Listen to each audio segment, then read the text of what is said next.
how to reset the home screen wallpaper and layout back to original default on Samsung Galaxy S26 Ultra. Let's start the video. First of all, go to App Library. Here click on Settings app. Now in Settings, scroll down and click on Apps. After click on Apps, scroll down and search One UI Home from here.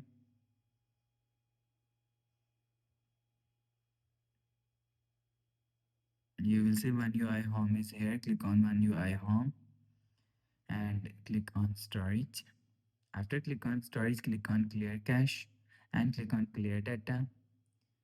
You will see home screen wallpaper layout is reset. After the process, go back to home screen. So that's how you can reset the home screen wallpaper and layout back to original default on Samsung Galaxy S26 Ultra.